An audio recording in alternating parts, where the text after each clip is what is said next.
Thanks very much. Thank you, everyone. So that's me. And Exeter, for those of you from overseas, is the sort of sunny bit at the bottom from the south. Okay.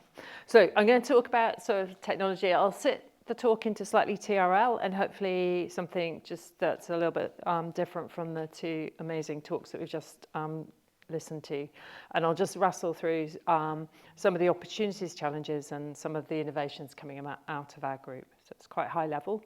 I'm going to talk, as a physio, I'll just talk about mobility. And so less about falling, more about moving. And obviously, I think mobility is a human right. So, and it's the number one area that people will talk about, most valued activity. And that we know lots of people have problems with moving. And then there's obviously a link to falls. So thinking about moving, factors that will stop you. You're trying to cover a distance in a certain speed with the least amount of energy, either physical or cognitive, that you possibly can. And obviously it's impacted if you're in different environments.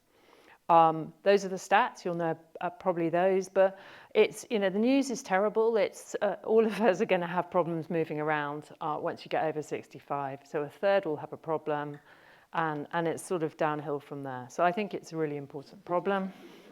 Here is the a kind of a schematic. The trouble is, as well, as soon as you have something wrong, so whether it's arthritis, Parkinson's, any condition at all, it makes it harder to move. And it's either physically harder or cognitively harder. So you kind of alter the effort, which then has an impact. It has an impact on your balance. As we know, all your senses go down as well as you get older. And then that kind of gets you into a circular loop. These are the sorts of life spaces that I think are important. So there's the kind of unlimited all the way back to just being in your bedroom. And these are areas that we want to encourage people to move in.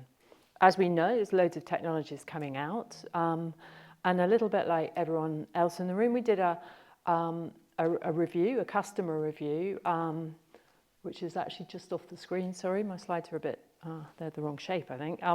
But if anyone's interested, it was on gait technologies. And we had a look. And this was a few years back, I think 2020, something like that. No, 21. And we found that of all the technologies that were out there being sort of pushed on the internet, there were sort of 20 at that time for, say, Parkinson's. Only 4 had papers at all with any evidence.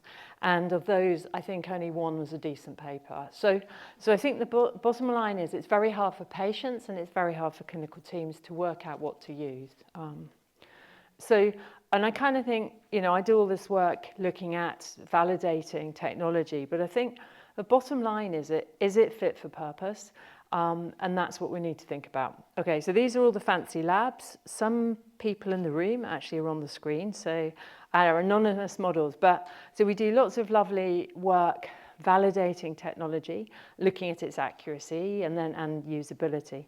And what I'm going to do now is walk through a couple of examples that we've worked on recently. So this is a study, Physio OT, and where we were looking at frailty home rehab technology, thinking about both monitoring and intervening. And this is with colleagues at Royal Holloway, Southampton, Manchester, and obviously Exeter, which I think I've left off there. That's bad, isn't it? I'll get told off by my boss. And funded by the NHR and EPSRC. And as does everyone else, we kind of go through this pathway at the beginning, talking to people, patient involvement, looking at the literature, developing prototypes and testing prototypes. And that's the sort of space that I tend to sit in with much of our work. So this part of this I thought might be a little bit interesting. It's the occupational therapy part of the technology. And we were here looking just at, first of all, at the key components of what is assessed in the home. We had a look at using LiDAR, using a simple phone, and seeing if we could look at the accuracy of that. And then we mapped what the LiDAR could do compared to what an occupational therapist needs to do. So obviously I'm sitting here as a physio. Don't shoot me down if you're an occupational therapist. We work with lots of occupational therapists on this. And then methods we use, we did sort of standard practice a survey, and then we did assessment of the LiDAR system, and then we finishing off the consensus mapping.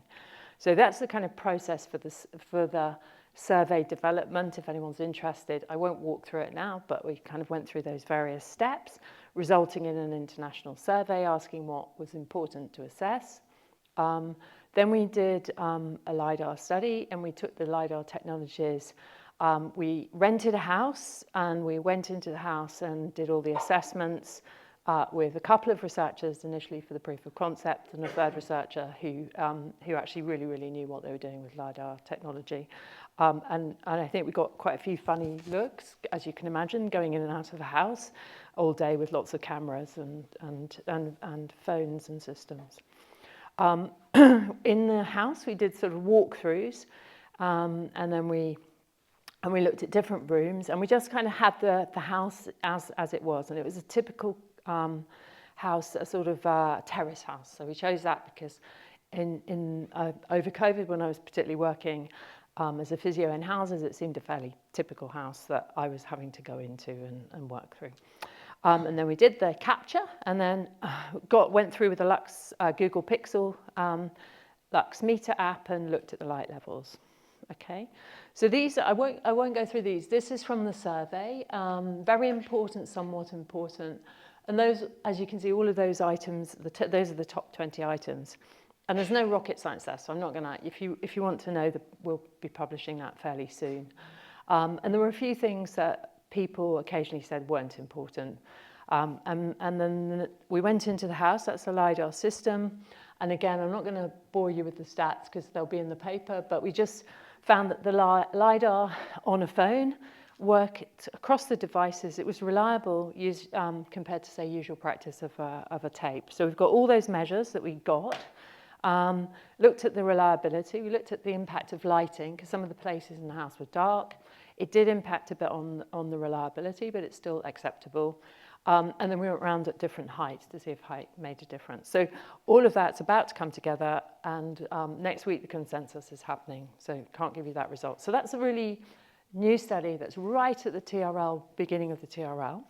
And those are all the colleagues who've worked on that from the different institutions who've really helped and done much of the work. And then I'll quickly switch now to one that's a little bit further on, and that's a little bit more about the moving part compared to the occupational therapy, where we're exploring the space to see if it was safe.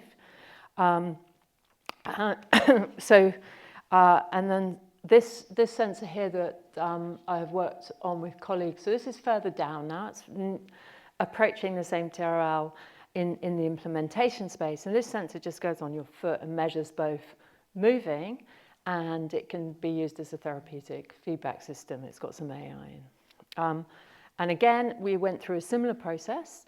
So you can see here, it's quite nice. It's like an ECG. It's quite easy to look at for physiotherapists. And you can look at the different components of how high your foot, or estimate how high your foot is coming off the ground, how much you push in your balance and your speed, and various factors. And we can see visually, you can determine between different clients. So it's quite nice to detect this. And you can use these metrics to add to falls prediction ratios or to mobility ratios. And that work, again, is about to come out. You can compare across groups. So this sort of body of work goes towards developing a digital clinical outcome assessment and possibly a digital biomarker. So there's a series of publications that we've been plodding through. And this is from a survey. So we did the usual process that we've done with the occupational therapy work of getting local experts, asking them what you should assess, and gradually expanding that out until we get to the full assessment. And these are the comments that everyone has come back with. There's actually been 2 surveys over the period of time. And this is then moving towards the intervention that's been developed using a similar process.